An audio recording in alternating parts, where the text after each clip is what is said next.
Detenido un miembro de los Boixos Nois en Reus. Un miembro del grupo radical azulgrana Boixos Nois, cuyo nombre no ha sido facilitado, permanece detenido en la comisaría de Reus como presunto autor del lanzamiento de gases lacrimógenos. Fue durante el transcurso del encuentro de la Copa CERS entre el equipo local y el Barcelona. Varios seguidores reusenses resultaron intoxicados. Tampoc hi havia tantes finestres obertes perquè marxés allò i sí, bueno, jo coneixo un noi, el Cisco Borràs, que va tindre que anar a l'hospital i alguna altra persona més. Vam queixar-nos del que ens havia passat en tots plegats. Ja dic, jo recordo que aquell partit el vaig passar molt malament perquè el gas me va arribar aquí dalt. I aleshores doncs clar, la gola em va començar a fallar. El que feia el Reus sempre se castigava i el que feien els altres se quedava arxivat. Era trist perquè nosaltres, per molt radicals que fossin, no havíem arribat mai a aquests extrems. Jo me'n recordo el primer any de Can Barça, estar allí, que tiressin xapes, monedes, no sé què, anar a Vic, que ens diguessin de tot, i acabar allí sortint l'autobús i 4 tarats allí Vic pagant a l'autobús. L'afició al Barça és molt prepotent. A part que per mesures de seguretat, en aquest lloc vas, pagues i et posen dalt de tot, a sobre el techo. Llavors, clar, a nosaltres això sempre ens ha molestat. Perquè hi havia segons quins equips que no t'hi parlaves, per no acabar garrotades. Barces, Liceos, Vics, que eren els que guanyaven sempre, el Flix, en aquells anys també hi havia el Flix, que és aquí de la Ribera d'Ebre.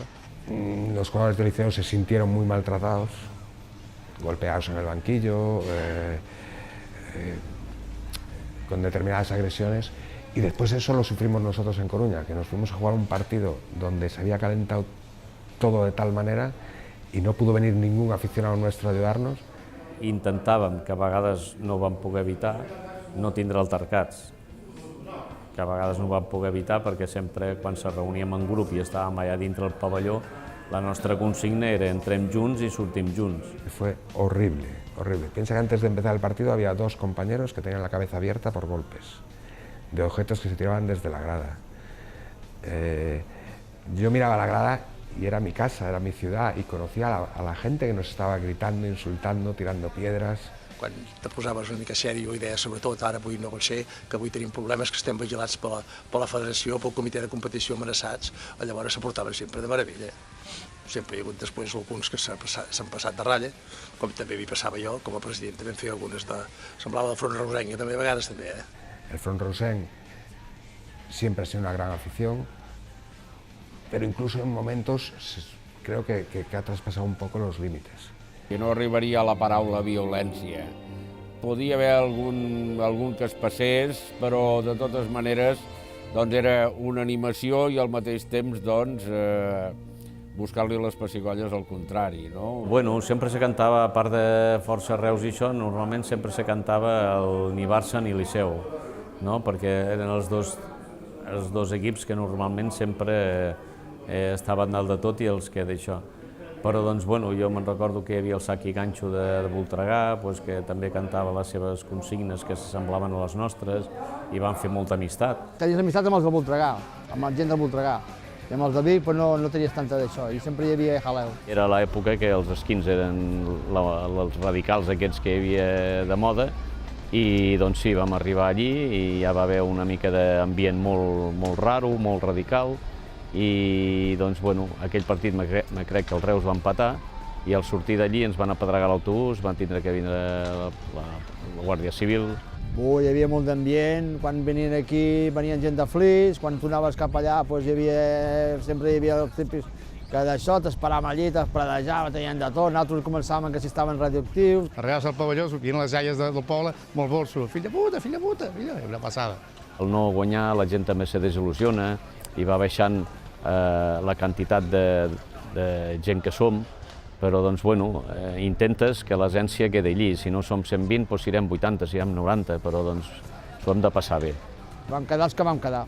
Els que sempre hem anat a tot arreu, doncs som els que més o menys hem seguit amb els títols, sense títols i anant fent. Nosaltres cada 2 setmanes anàvem on te fos, a Tordera, a Vic, a Blanes, on anàvem i fèiem uns dinars, uns esmorzars, i mira.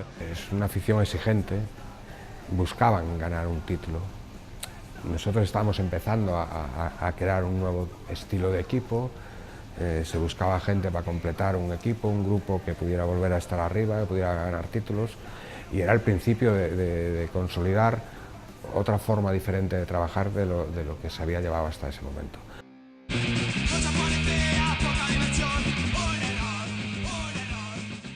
Nosaltres ens fan sentar al costat dels bojos nois. Mare de Déu. I nosaltres, en aquells temps, que els gallegos no es portaven gaire bé, perquè va haver un partit allà a Galícia, el pavelló ple, el president del Liceu allí a donar aquest del Reus Burg que entressin, van apedregar els jugadors del Reus, però nosaltres, clar, gallego fill de puta, gallego fill de puta, i va haver un policia nacional que era gallego.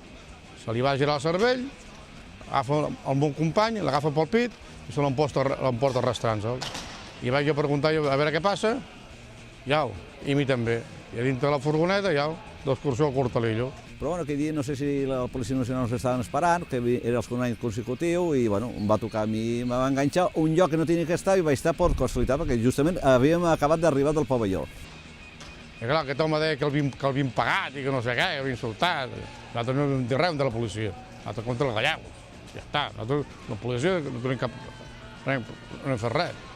El Reus va donar la cara per nosaltres, l'alcalde també va donar la cara per nosaltres, però bueno, el dia del judici vam anar a Cerdanyola i escolta'm tu, ens van acusar de tot i de menys, perquè bueno, se van inventar de tot. Però bueno, que jo vulguis o no vulguis, que marca una mica la història del front i dels aficionats. No va vindre detingut a la directiva a donar la cara per nosaltres. I ens vam emprenyar molt. Però sí que m'ha marcat, jo vaig anar més tranquil, ja anava actuant, ja no era el cap visible de la penya, vaig tirar una mica més cap endarrere, i després, bueno, després ja van començar a néixer els meus fills, ja em vaig tirar més cap endarrere.